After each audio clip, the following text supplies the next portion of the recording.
Ladies and gentlemen, welcome to UFO Buster Radio. This is Manny Moonraker, and today we have a special guest. Now, she's been here before.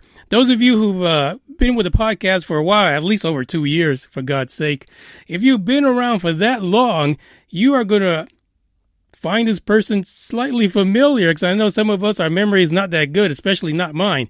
But anyway, without further ado, I want to introduce to you someone that is a two-time offender on UFO Buster Radio, and that is Dina Rae. Dina, welcome back. Hi, Manny. Thanks for having me. Listen, I'm glad you're back, and I think you reached out to me. Was it through Facebook initially? I think maybe Twitter. Twitter, yeah. And I complain about some of these platforms because messages hardly ever get through. You don't get the little pop, the little light. And then I remember seeing it. I was like, oh, Dina, I got to get back to you. And then today I almost messed up, got caught up at work, and almost missed Dina Rae altogether. And my apologies to Dina Rae, but I'm glad you're back because we got stuff to talk about. Heck yeah. So, Dina, now from what I remember before, you're an author. You publish great books. This is your 8th book coming out right now, but you also follow things in ufology, don't you? Absolutely. My favorite show is Ancient Aliens. Oh, there you go. You didn't happen to listen to Leon Beebe last week, did you? No, I did not. That's all right, because Leon Beebe is an Ancient Alien superstar, and actually he's supposed to be making an appearance on the show Ancient Aliens next year. Which one is he? He's an author, Leon Beebe. Okay. Yeah. I like George Tsoukalos and Eric Von Daniken. And, oh, yes. I like George's hair, by the way. Dave Childress. Yeah, absolutely. Yeah, it's amazing. Graham Hancock is one of my favorite authors. Yeah. That's a awesome crew they got. Yeah, so next year, and, after that list, it will be Leon Beebe, by the way. Okay. I don't know if you know this, but they have a Ancient Alien cruise that I'm really, once my kids get out of college, and maybe if I still have a job, I'd like to go on one of those cruises. I guess you go to different parts where there are alien sightings, and the whole cast is on the boat to talk with you and to sign autographs. That would be amazing. And I actually came back from a trip to the Yucatan Peninsula, and I went over to Chichen Itza, the pyramid, Mayan pyramid. That kind of I don't know, sounds a little bit Ancient Alien in and of itself. Absolutely. Very cool. So here you are. You're back here. You have a new book that's out. But the reason I was asking you that question is because there's a lot of things happening with UFOs and things like that. Is there anything current that kind of sticks out for you that you might have an opinion on? Well, they came out in the news, maybe 3 weeks, a month ago, that they're going to start releasing files on Project X, and they're lifting gag orders on some of the pilots who reported seeing aliens and had gag orders, and all of that was top secret information. So I'm kind of excited about that.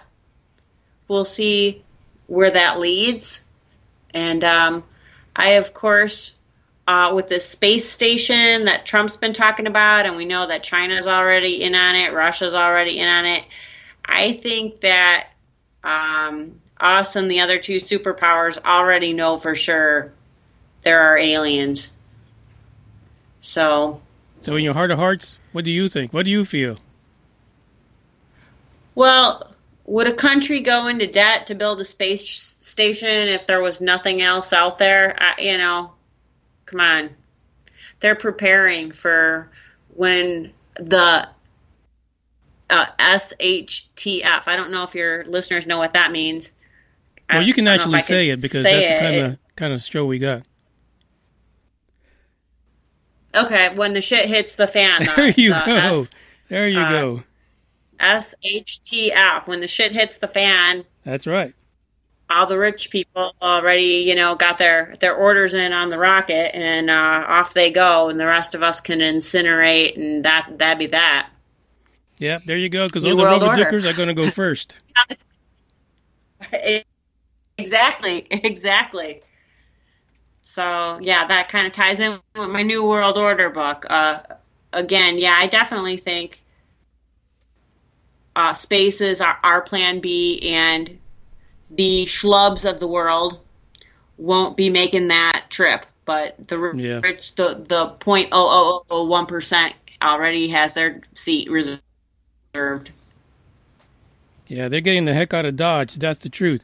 So listen, the last time that you were here, we talked about, things of the paranormal nature that was happening with the Nazis and the things that they were up to and some other things. But your new book is called Crowns and Cabals. What is that book about? Well, again, it's the biggest takeaway theme that you're going to get from the book. It's sci-fi, dystopian, religious, paranormal, supernatural, occult, all of that rolled up into one.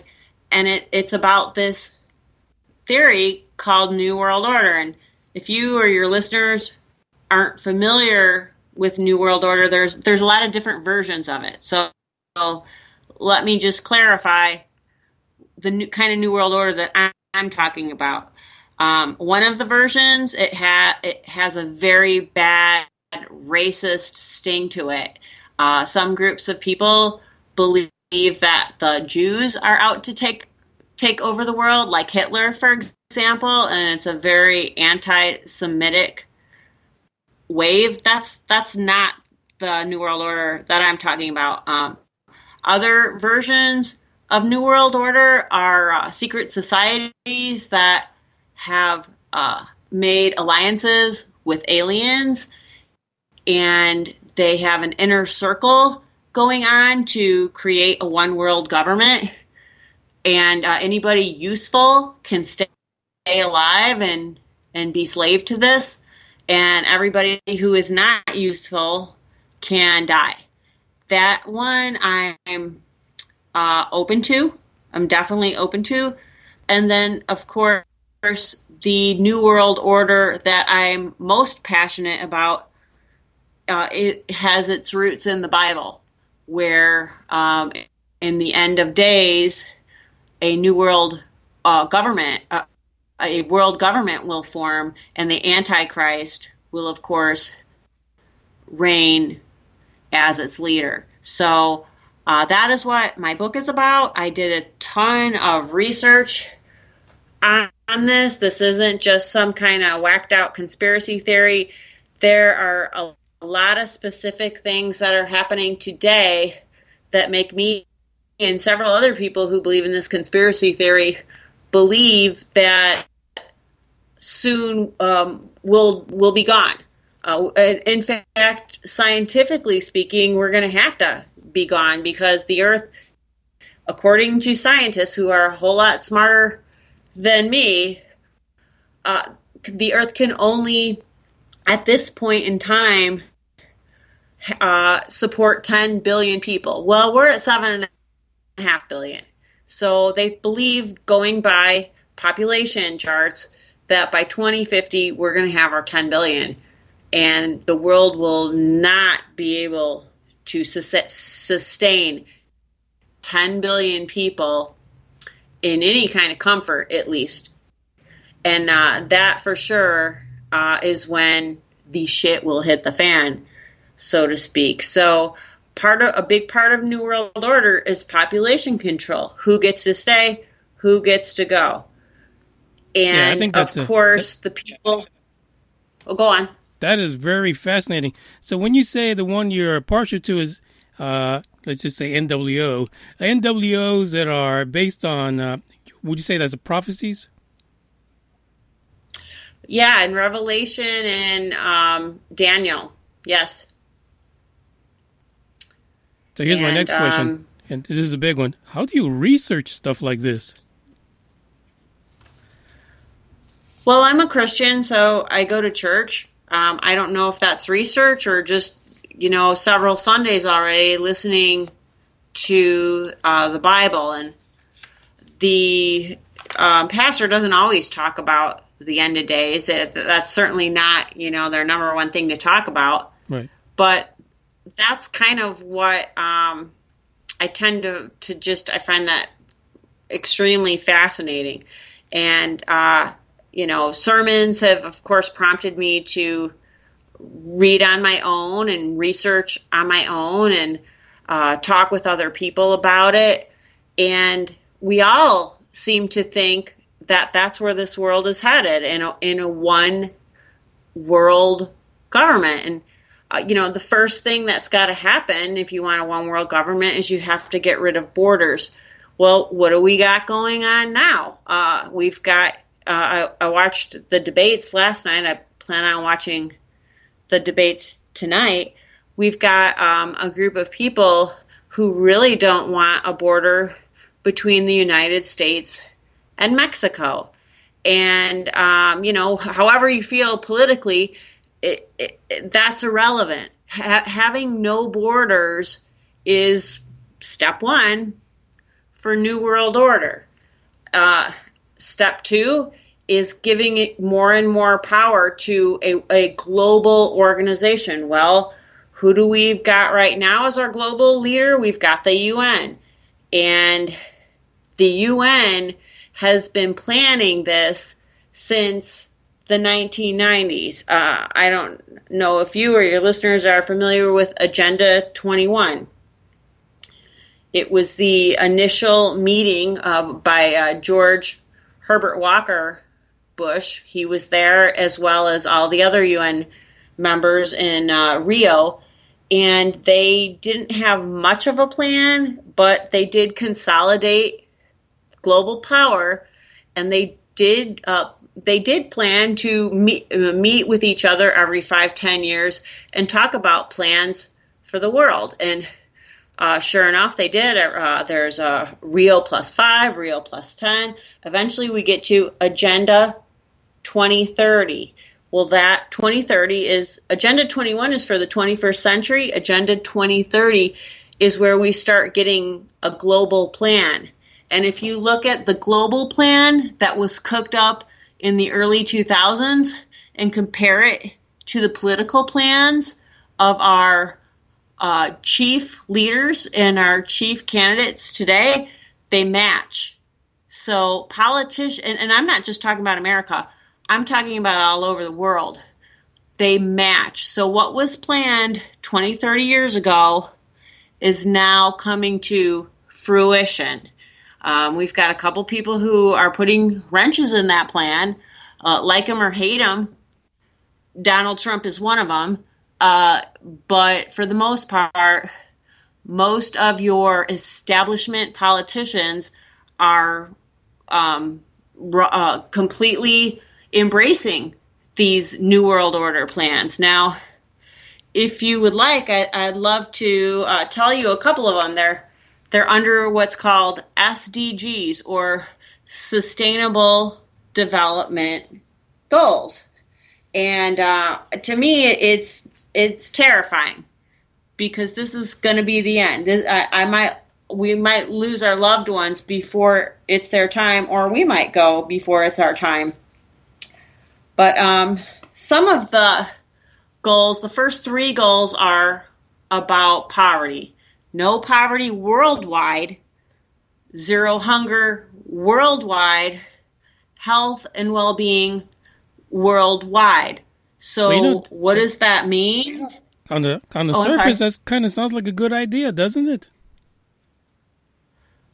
Well, it does if you are poor and you live in a hut in the middle of nowhere. It sounds like a great idea. Yeah, it sounds great. You live in Texas. It sounds like a really bad idea, because for for every person that you're making unpoor, that's at the expense of somebody who's not poor. It's redistribution of wealth. That's how they plan anyway on achieving this. And I think if you listened last night to some of the candidates, especially Elizabeth Warren, and just hear me out, I am not a rich person, so these laws would probably never apply to me, but it's a crack in the door. Like, she wants to tax 70% tax to people who make $10 million.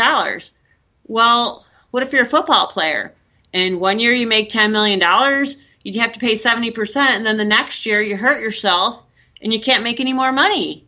So you gave your windfall, most of your windfall, to the government. To me, I don't like it when someone's taking what you have for their plans. That's your, and a couple other one of her plans. I mean, talk about New World Order.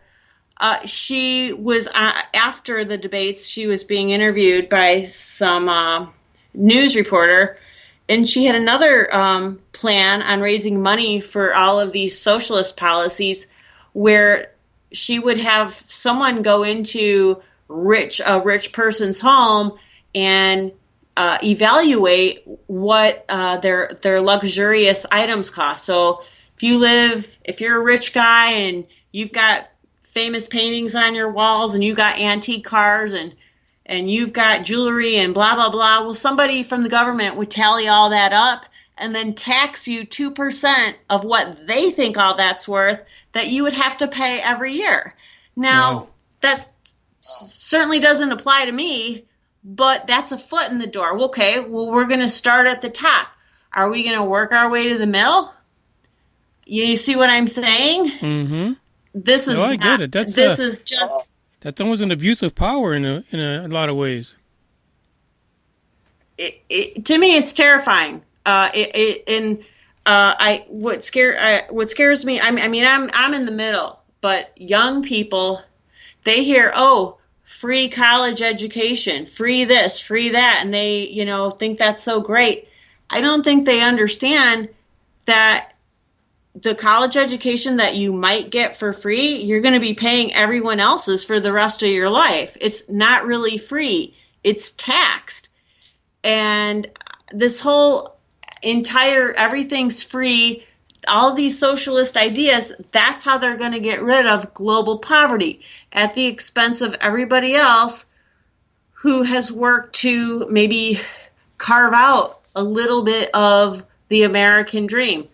I'm not saying, your Buffetts of the world. I'm saying just your regular teachers, your cops, your waitresses, whoever who managed to scrape up enough to put a down payment on their house. All of that can go away in a flash.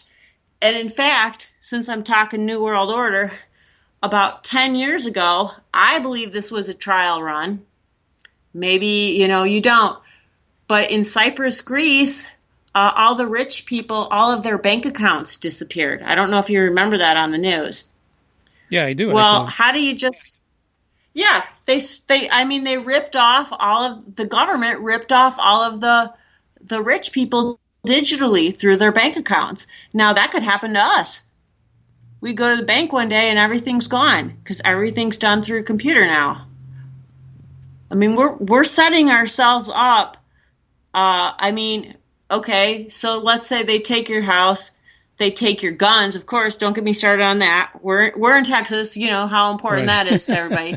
Everybody's gun toting around here. Right, exactly. And you know what? It's the Second Amendment. God bless.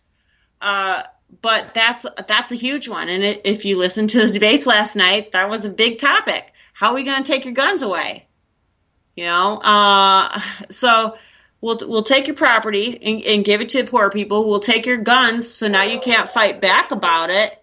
Okay, well, you're still alive. Well, are you? Because now we're getting into socialized medicine that the government controls. So let's say that, you're sick and your treatment's real expensive. Well, maybe you're not the productive person you used to be in your youth. it'd be a lot cheaper for everyone if you just died.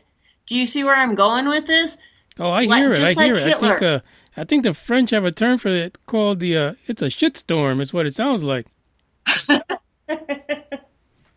Well, funny how you bring up France, because they're on the news all the time with their yellow jacket protests. They're getting taxed once again. They get taxed and they get taxed and they get taxed, and the people just can't take it anymore. And now they want to put a carbon tax on these people, a carbon tax for the environment. You know, hey, I want clean air just like everybody else and clean water, but a carbon tax, let's call it what it is. It's a money grab, and we all know that. How can we get more money out of people? We'll tell them that they have to pay for a carbon tax.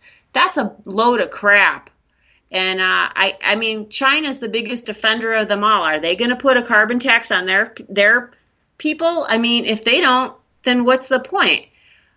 There's just so many things going up that add up to a one world government. And if we look at the news now and we compare what the Bible tells us will happen, well, it should scare the crap out of everybody. I'm serious. It should scare the crap out of everybody.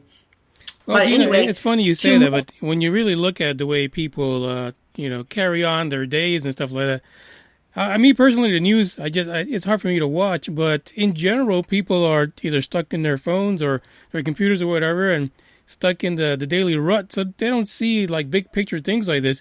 But I would imagine that because you write about things like this, you're somewhat hypersensitive to it. You do. You look at the news and you look at different posts. You look at things through a different lens. And when you believe that the world is trying to become a one world government, maybe you're seeing what's not really there.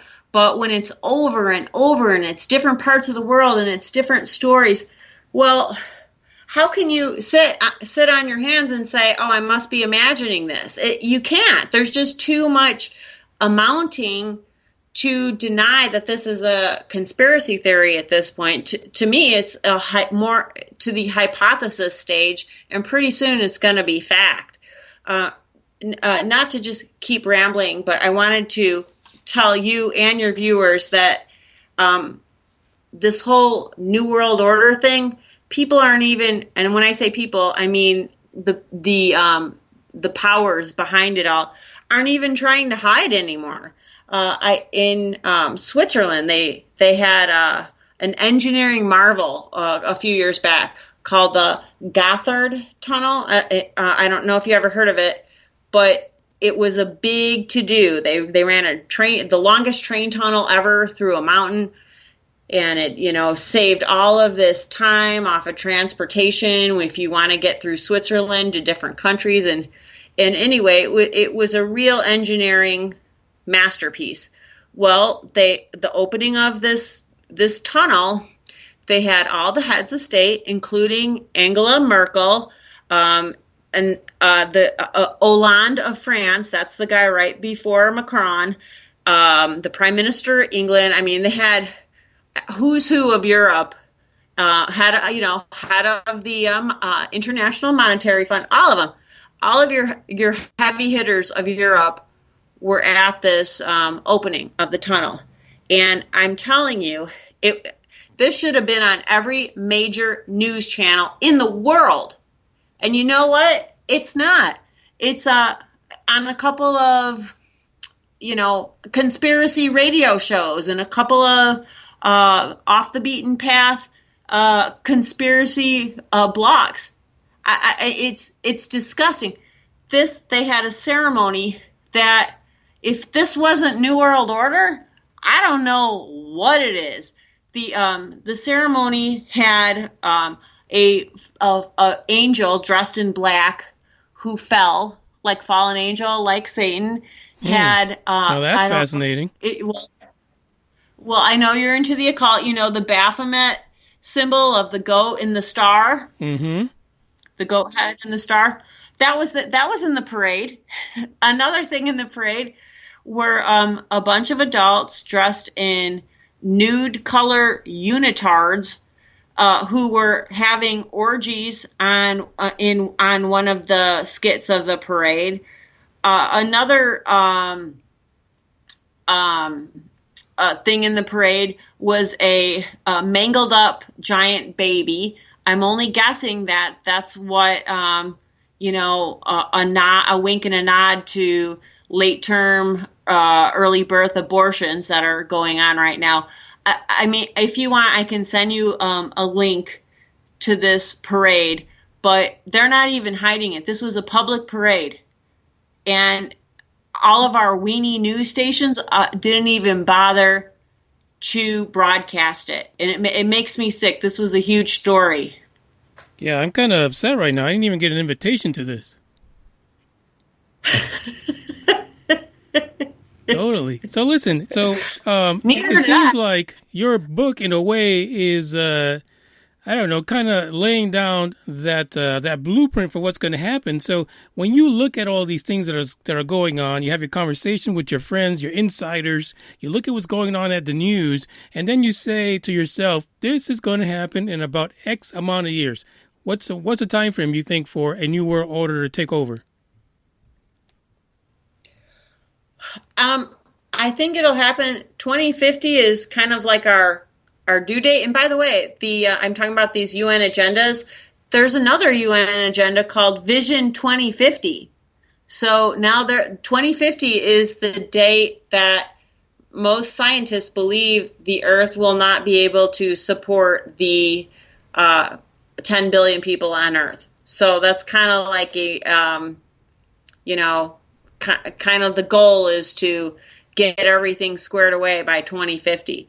Well, the UN has a new agenda called Vision 2050, and it was written by a bunch of tech giants. It's not even written by heads of state anymore. Wow. It's like our tech giants, our Googles, our Amazons, our Twitters, our Facebooks, all of these guys got together and wrote what the vision is for 2050. I mean, like, we don't even count anymore. Oh my gosh, don't even get me started. But I can't put a date on it. It says in the Bible, no one will know the day, the time, the year, nothing. So if that's what the Bible says, then I certainly wouldn't know. But if I had to make a prediction, I'd say 2035. 2035, not too bad. I'll be dead by then, so I'm good with it. I'm good with that date. I'm good. You don't sound that old. You don't sound that old. I'd be surprised. But anyway, so that's very fascinating. Now, here's the other question for me, because the last time we talked about, like I said before, we talked about the Nazis and all the things they were doing. That's what your book back then was about. Is it a leap here, or did the Nazis also had some kind of a NWO thing going on? That's a great question, because the Nazis, in my opinion, were the dress rehearsal to the real NWO. I think we when I say we, I mean the U.S. and the Allies could have stopped them way before they even got cooking. But they wanted to see how this would play out. Well, what would need to be refined in coming years? What would need to go? Obviously, look at our media right now. Talk about it's total. They've totally taken what Goebbels has done and times it by 100 million in the way that they do things. I think Google and Facebook, and they're all banning certain types of political views now on their we call their platform. Right. Just to keep things into perspective, I mean, I'm just a little guy, but I posted a book review, on a book that I read. It was called Hitler in Argentina, and it was a book about some guy who claims that he took Hitler on a submarine or on a ship, to Argentina, and the person that was dead in the bunker was not Hitler. Well, we found out later, about 6 months ago, we found out that that's true, that the person in the bunker was a woman. So that part was 100% right. I don't know. I mean, nothing else has been confirmed, but he took Hitler on a ship and he went to Argentina, and Hitler lived out a very nice life and died naturally at an old age. He was called the Fuhrer. Can you imagine this? He's called the Fuhrer in, I think he ended up in Colombia, called the Fuhrer, lives in his own town that he had everything built like it was in Germany. And our CIA didn't even pick up on this? Give me a break. But anyway, I could imagine that, because there's a lot of conspiracies about him going to Argentina and then doing some work in Antarctica, of all places. But I could see that. Well, anyway, I wrote a book review on this book. I thought it was a great book. I gave it 5 stars and put it on my blog, and then I slapped it up on Facebook if anybody wanted to come to my blog and see the review. Well, it got taken down. This was because, and then they had this little snotty remark that, we don't agree with these kinds of policies. These kinds of policies? It's a history book about Hitler escaping Germany. Are you freaking serious? So they took the post down. So that's where we are right now as a society. If Facebook doesn't like what you post, well, nobody's going to see it.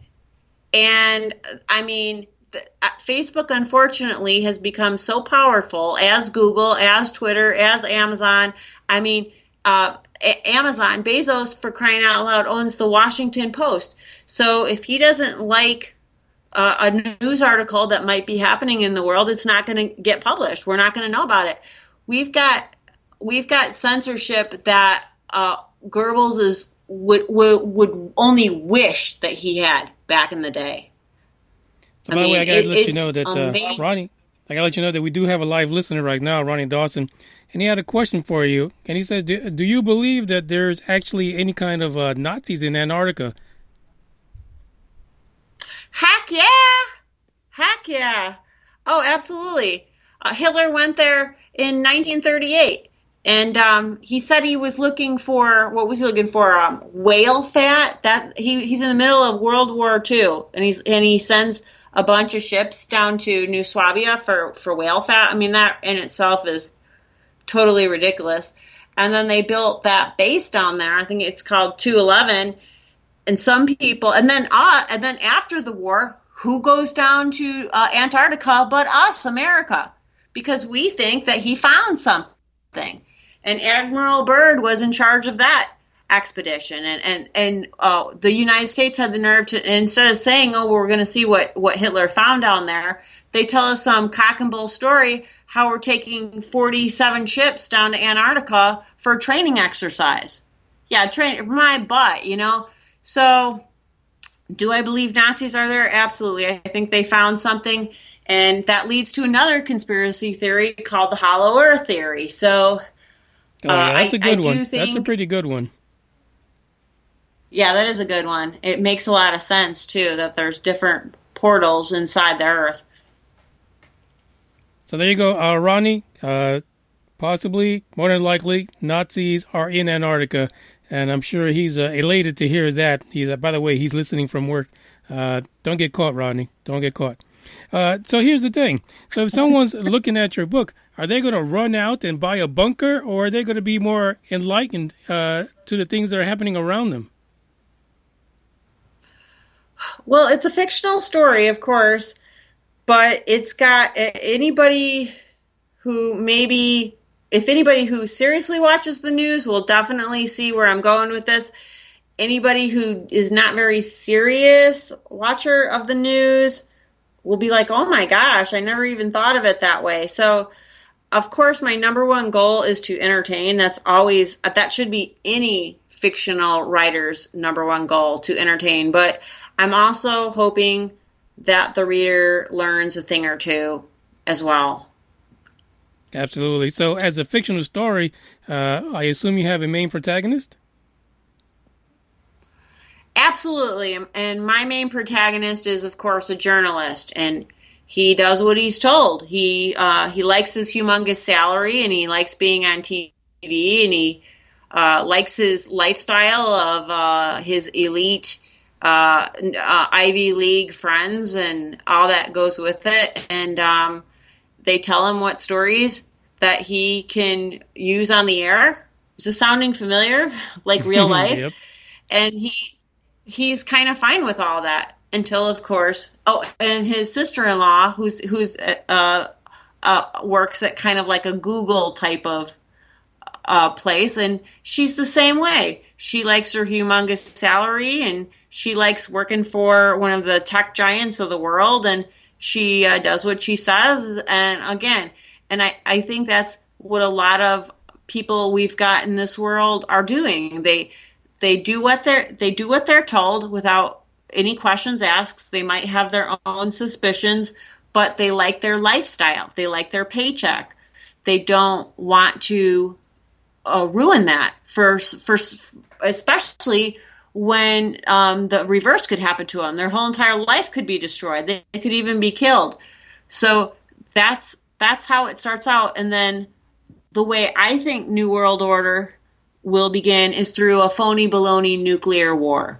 Now, other people think that, like we'll say, oh, ISIS is doing that, we'll attack, and then Russia will say, no, it'll be like a proxy war, and that will, of course, expand into a World War III situation with the targets all very much planned out. Nothing will be random.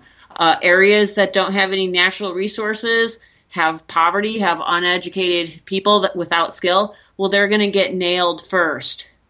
And that is how I think it'll go down. Other people I've talked to who are in the New World Order conspiracy think it's going to be much more diabolical and much more slow.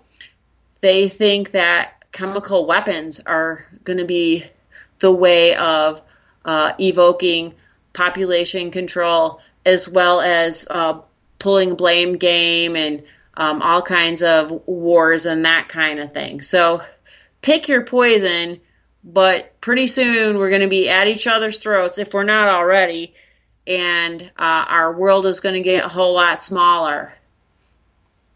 So here's another question that just came to mind when you were talking about tech giants. Do you think Elon Musk is starting his own NWO? Well, his stock isn't doing so well, so he better hurry up before he's broke. He certainly has a lot of things going for him. I would put my money more on Bezos or Zuckerberg. They seem to be more quiet and more sneaky, and Musk seems a little bit unhinged. And he has so many great things with that Tesla company, but he does weird things all the time, and he doesn't inspire a lot of faith with his shareholders, which shows in his numbers. So I don't know if he has what it takes. Yeah, I think he's to be, trying to head to Mars just to get rid of his problems here, but start an NWO on Mars is what he's really looking to do. You might be right. He might be looking the long game, but he's not that young. He's in his 40s, so he must believe also in living forever. He might have the fountain of youth under his belt, because by the time we get to Mars, what would he be, about 70 or 80? Yeah, who knows? He might just take off next year the way he's going. But here's the thing. Ronnie says that Ronnie's also from Texas, and he made two statements on here while we were just talking. He says he's just an old corporate whore. We accept those around here.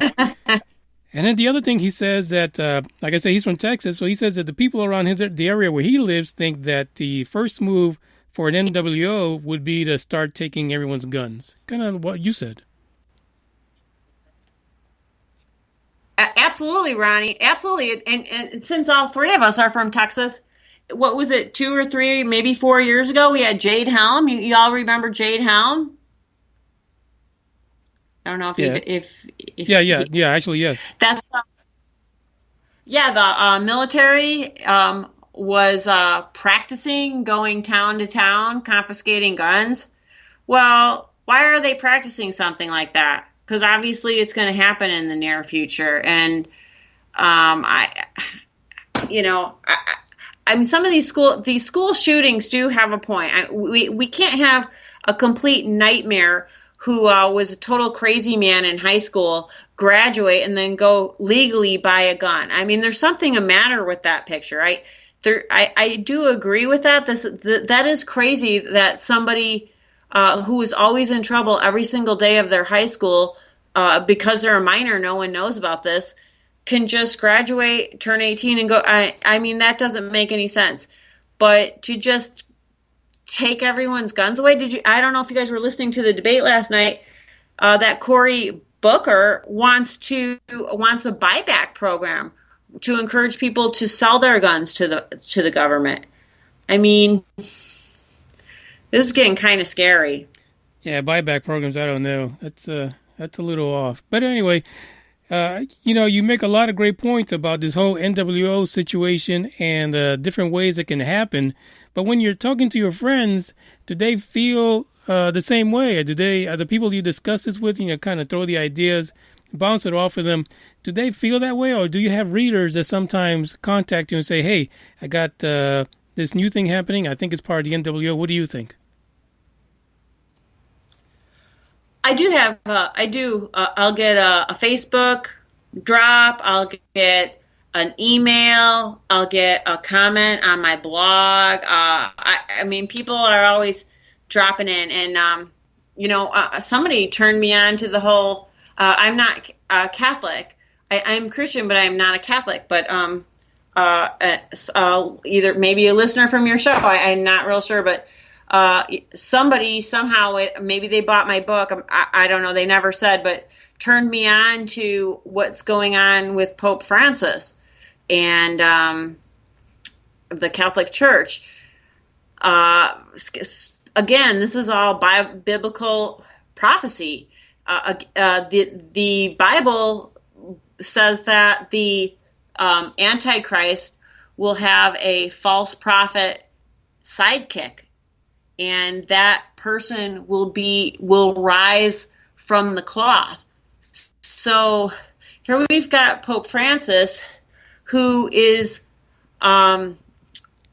becoming not so much a Catholic priest, but a political spokesman for open borders, for example. He's becoming an advocate for other religions. In fact, he's enacted some all-day religious prayer at the Vatican, where he's inviting rabbis and imams and I guess Buddhists, who other religions, into the Vatican so that they can all pray together. So I just find this kind of weird, because if you're a Catholic Christian, your God is going to be different than other religious gods. So why would you all pray together? What is he trying to do? And it just seems to me that he is trying to promote an interfaithism, that we can all just meld together and like that coexist bumper sticker. You ever see somebody riding around in those? No, where it says coexist and all the civil majors in the. It seems like that is his end game. Yeah, could you imagine what the buffet looks like after one of those? Oh, man, Manny. I'll send you a picture. Yeah, true. I mean, let me tell you, the memes of the Pope these days are pretty scary. None of them look friendly at all. They look scary. Well, there's something the matter with this guy. I think he even even said that there's no such thing as hell. He was quoted saying that in an interview. Now, this is coming from the leader of the biggest Christian religion in the world, that there's no hell. So what we've been reading in the Bible for a long time. So anyway, it says in Revelation that we're Sounds like we're losing your signal there, Dina. at the end of the day, talking about the Pope that and the means signals there'll going be out. one religion, one government, and like Karl Marx said, Dina, are you there?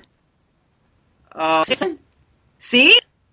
Yeah, anyway, the Pope's got the drop on you because he's I'm taking here. you off Can the you hear me? airways right now.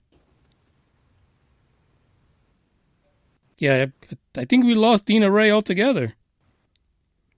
Pope Francis strikes again, folks. Dina Rae is down for the count. I wouldn't be a bit surprised. Oh, there she is. What that guy's got? And there she goes again. Oh, wow. This has never happened before. Dina, I think the Pope is sending you a message not to be talking about him like that. I don't know. Pretty creepy. Yeah, I mean, everything was fine until we started talking about Pope Francis. And Ronnie says the Vatican is a creepy place. Too much reptilian symbolism. Well, my whole thing is, if this guy is for real, then why is he doing all this crazy stuff? Okay, I'm not even going to tell you what I'm hearing right now. It sounds like a heartbeat. Exactly. I don't know this Ronnie guy, but anyway, speaking of the Pope and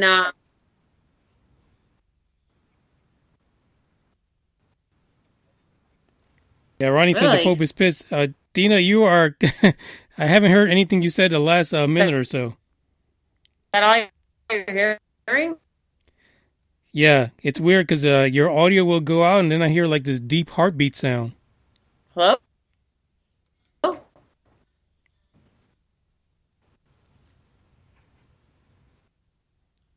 Well, folks, it sounds like we are definitely going to end up losing Dina in this one. This is very peculiar. Thank you, Pope Francis, for your intervention. I'm here. What is going on here? I'm seeing a heart. Oh, wait, here. Oh, there you go. I can hear you back again. And not anymore. I have no idea. Can you hear me okay? Yeah, you're going in and out. I think maybe we should go and tell the people where they can reach you, because there seems to be some kind of a sabotage going on here. Absolutely. Can you hear me now? Yeah, I can hear you right now.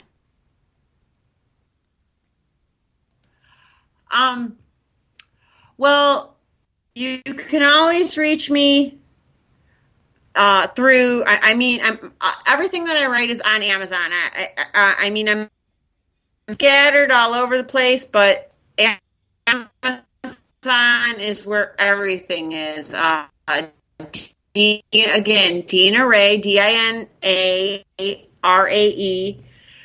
My blog is called Dina Rae's, like my name, DINARAES. I just started a new blog called Conspiracy Crackpot that just went live. I'm on Twitter at Halo of the Damned. I'm on Facebook, Dina Rae Books. I'm on Goodreads, Dina Rae. I'm on Pinterest, Dina Rae Books. I'm on Instagram, Dina Rae 2018. I'm easy to find. One place we won't find Dina Rae is on the Pope's good list, apparently, because you're being cut off here. That's hilarious. So, Dina, I'm going to thank you for coming on because we're losing you again. But don't go anywhere. Just hold on. Because maybe after the podcast ends, we'll be able to pick you back up again. Yeah, you know. The Pope has his ways. By the way, so you heard Dina's 8th novel is called Crowns and Cabals. In the description, you'll have links to her Blogspot website. There are some trailers for some of the other books that she's had, and also her Facebook link, as well as her Twitter handle and things like that. Be sure to check out her book. I will be tweeting out a link to her Amazon book for her latest book, Crowns and Cabals. So give Dina Rae a visit. If you are part of this system of belief that the NWO is near or it is here, and you want someone to chat with that can give you that insight, Dina Rae is the person you want to talk to. This has been UFO Buster Radio, Manny Moonraker and Dina Rae. And I guess the Pope was here too, along with Ronnie. But either way, thank you for listening. And I think it is time for us to say ciao. And maybe we'll get Dina Rae back here after the Pope has retired his popemanship. Ciao.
The sand